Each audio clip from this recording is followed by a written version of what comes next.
CTHULHU Jack.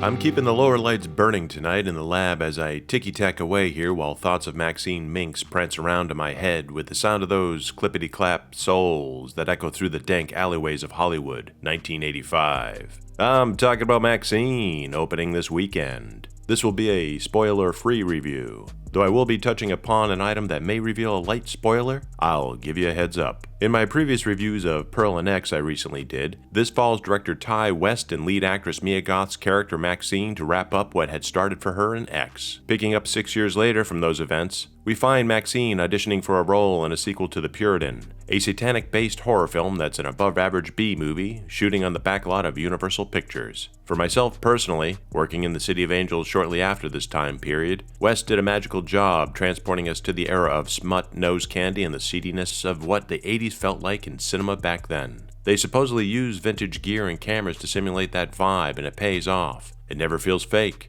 You see the grain as thick as pepper dancing around the celluloid, giving you those deep, inky blacks in the shadows that don't exist in today's crushed video streaming. There was a shot where Maxxxine is in the back lot of the studio and she pauses on this quiet street, looking up towards this old Spanish-style set. Almost 30 years ago, I was there shooting a picture in that very spot. That was wild to see. If you haven't seen at least X, you may be a little lost on what's going on with the plot. If you've seen Pearl, there is a nice star on the Walk of Fame you'll get a kick out of seeing. After Maxxxine nails her audition, she double dips, swinging by her day job as an adult film star, making those donuts in the back of the cat house. This begins the disappearing act of some comrades that lead her down the path to find out who is behind it all. All the performances are good fun, though the cop duo seem too forced of a relationship, and considering here and now with certain dynamics, their characters came off trite, which took me a bit out of the movie. I only had one nitpick really, and this is my soft spoiler warning.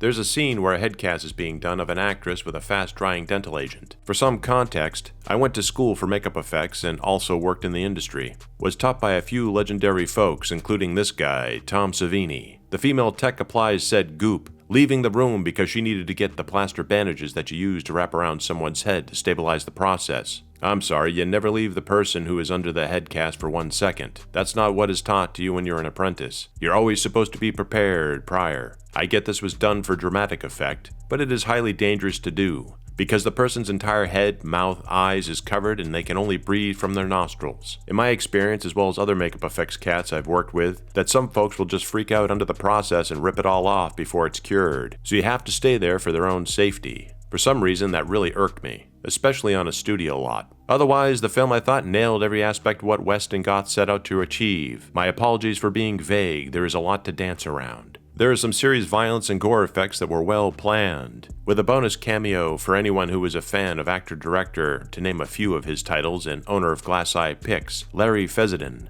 who makes a cameo or two. He gave West his start with directing The Roost back in 2005. So, if you're curious to see if Maxxxine Minx still has the X Factor, then this trilogy tie-up might just be the film for you. Until next time. Maxxxine fucking Minx. So click links below to be notified. Many thanks for the support, and Hail Cthulhu!